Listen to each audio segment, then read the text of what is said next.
नमस्कार दोस्तों। आज मैं आपको राधा कृष्ण के विषय में जो कहानी बताने जा रही हूँ उसका शीर्षक फुलहरा दूज है।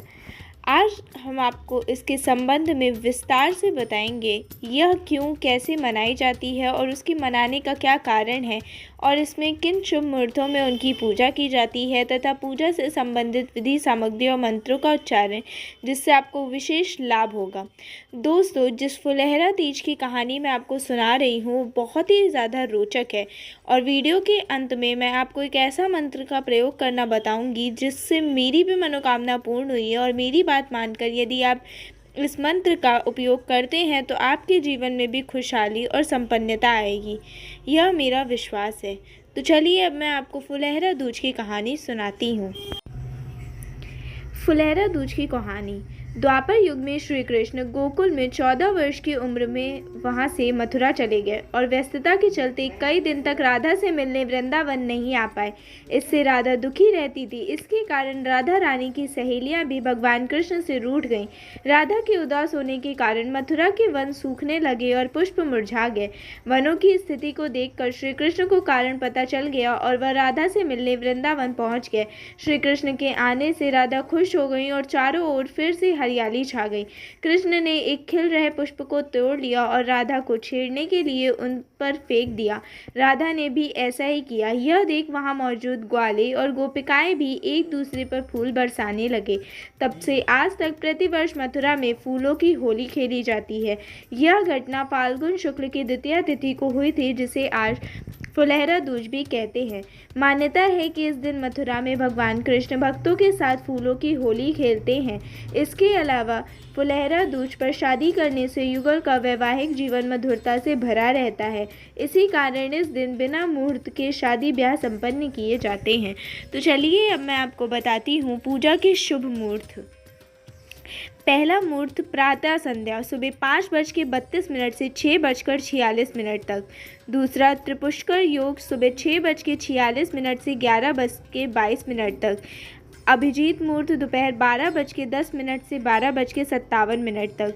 विजय मुहूर्त दोपहर 2:29 से 3:16 तक। गोधूली मुहूर्त शाम 6:19 से 6:43 तक। तो चलिए अब मैं आपको बताती हूँ कि हमें श्री कृष्ण और राधा मैया की पूजा इस दिन कैसे करनी चाहिए। इस दिन प्रातः जल्दी उठकर स्नान और ध्यान करना चाहिए। उसके बाद गुलाबी रंग के वस्त्र पहनना इसमें शुभ माना जाता है। यदि आपके वैवाहिक जीवन में कोई समस्या है तो आप पीले रंग के जोड़े को पहनकर पूजा कर सकते हैं। इसके पश्चात सूर्य देव को जल अर्पित करें और फिर घर के पूजा स्थल या किसी राधा कृष्ण के मंदिर में जाकर जल से राधा और कृष्ण का अभिषेक करें। फिर उनका अभिषेक दही, दूध, शहद, पंचामृत से करें। उसके पश्चात एक चौकी पर लाल कलर का कपड़ा बिछाकर उन्हें राधा कृष्ण और को स्थापित करें। उसके बाद उन्हें नैवेद्य, धूप, फल, अक्षत और तुलसी दल अर्पित करें। घी का दीपक जलाएं। राधा कृष्ण को माखन, मिश्री, खीर, फल और मिठाई का भोग लगाएं। उसके पश्चात उन्हें पुष्पों से होली खिलाएं। अगले दिन चढ़ाए हुए फूलों को एक लाल कलर के कपड़े में बांधकर अपने पास रखें। अब मैं आपको बताती हूँ इस दिन हमें क्या नहीं करना चाहिए। फुलहरा दूज के दिन हमें धूम्रपान, शराब और मांसाहारी चीज़ों का सेवन नहीं करना चाहिए। ध्यान रखें कि इस दिन श्री राधा कृष्ण को अर्पित किया हुआ गुलाल किसी के पैरों में ना आए। इस दिन किसी के बारे में मन में गलत नहीं सोचना चाहिए और बूढ़े बुजुर्ग महिलाओं का अपमान नहीं करना चाहिए। फुलहरा दूज के दिन श्री कृष्ण और राधा के साथ साथ भगवान शिव और माँ पार्वती की पूजा करनी चाहिए। अब मैं आपको बताती हूँ इसके मंत्र। पहला है सफलता प्राप्ति मंत्र। ओम श्री कृष्णा शरणम मम। धन प्राप्ति मंत्र। ओम नमो भगवती श्री गोविंदाय। मैंने आपको वीडियो की स्टार्टिंग में बताया था कि मैं आपको बताऊंगी एक ऐसा मंत्र जिससे श्री कृष्ण की कृपा प्राप्ति के साथ साथ आपकी हर मनोकामना पूर्ण होगी। तो वह मंत्र इस प्रकार है।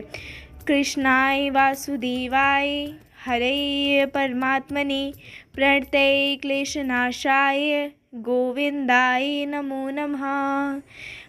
तो इसका पाठ आप प्रतिदिन 108 बार ज़रूर करें और मन में भगवान श्री कृष्ण का स्मरण करें।